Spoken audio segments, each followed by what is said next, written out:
आज हम cell biology की फर्स्ट यूनिट का फर्स्ट टॉपिक डिस्कस करने जा रहे हैं, जिसका नाम है सेल। सेल जिसको हिंदी में क्या बोला जाता है, कोशिका।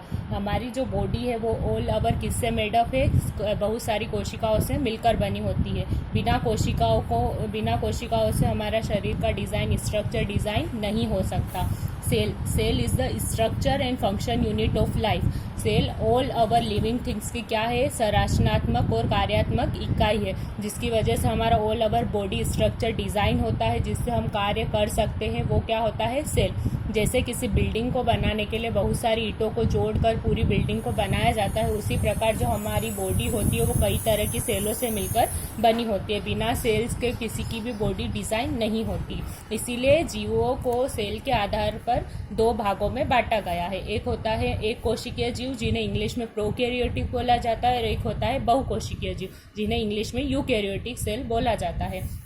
अब प्रोकैरियोटिक सेल में क्या हो जाएगा, इनकी जो बॉडी का स्ट्रक्चर है उनमें केवल कितनी कोशिकाएं पाई जाएगी, ओनली वन। इनका जो ऑल ओवर बॉडी का स्ट्रक्चर है उसमें केवल एक ही कोशिकाएं पाई जाती है, इसीलिए इन्हें क्या बोला जाता है, यूनिसेल्यूलर जीव। यूनि का मतलब होता है एक, और बहुकोशिकीय जीव में क्या आ जाएगा, इनके जो बॉडी स्ट्रक्चर है उसमें एक से अधिक कोशिकाएं पाई जाती है, मतलब बहुत सारी कोशिकाएं एक ही जीव में पाई जाती है। इसीलिए इन्हें हम क्या बोल सकते हैं, मल्टी सेल्यूलर। मतलब इनमें क्या पाई जाती है, एक से अधिक कोशिकाएं पाई जाती है। अब एक कोशिकीय जीव यूनिसेल्यूलर में कौन कौन से आ जाएंगे, bacteria cell, yeast cell, amoeba, paramecium, ये सब किस में आएंगे, प्रोकैरियोटिक में, क्योंकि इनकी बॉडी का जो स्ट्रक्चर है उसमें केवल एक ही कोशिकाएं पाई जाती है। इसीलिए ये सब सूक्ष्म जीव जिनको बोलते हैं, जिनको हम माइक्रोस्कोप की सहायता से देख पाते हैं, वो सब क्यों किस में आ जाएंगे, प्रोकैरियोटिक में।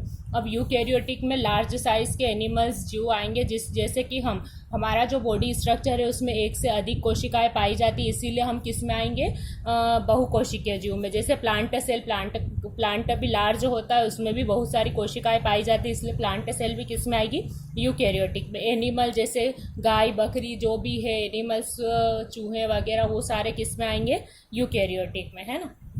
अब इनका जो प्रोकैरियोटिक का जो सेल स्ट्रक्चर होता है उनमें जो न्यूक्लियस होता है, जिसे हम जेनेटिक मटेरियल या डीएनए मटेरियल बोलते हैं, जिसमें हमारी सारी जेनेटिक इन्फॉर्मेशन क्या होती है, स्टोर होती है। तो उसके जेनेटिक का जो प्रोकैरियोटिक का जेनेटिक मटेरियल होता है उसके चारों ओर न्यूक्लियस वाल नहीं पाई जाती, कोई भी कोशिका न्यूक्लियर के बाहर नहीं पाई जाती। इसीलिए जो इनका न्यूक्लियस होता है उसको ट्रू न्यूक्लियस नहीं कहा जाता, और इसके न्यूक्लियस को क्या बोलते हैं हम, न्यूक्लियोइड। क्या बोलते हैं, न्यूक्लियोइड। अब जो यूकैरियोटिक सेल का स्ट्रक्चर है उनमें क्या पाया जाता है, उनका जो न्यूक्लियस होता है, जो जेनेटिक मटेरियल होता है, उसके चारों ओर क्या पाई जाती है, न्यूक्लियर वॉल पाई जाती है। इसीलिए इनको ट्रू न्यूक्लियर भी पाया जाता है इनमें, इसीलिए इनको क्या बोला जाता है, न्यूक्लियस। इनके न्यूक्लियस को, जेनेटिक मटेरियल को क्या बोलेंगे, न्यूक्लियस। अब जैसे हमारी एक ही सेल के अंदर बहुत सारे सेल ऑर्गन्स पाए जाते हैं, जैसे लाइसोसोम होते हैं, गोल्गी बॉडी होता है, एंडोप्लाज्मिक रेटिकुलम होता है। पर्टिकुलर ऑर्गन का अपना अपना एक वर्क होता है।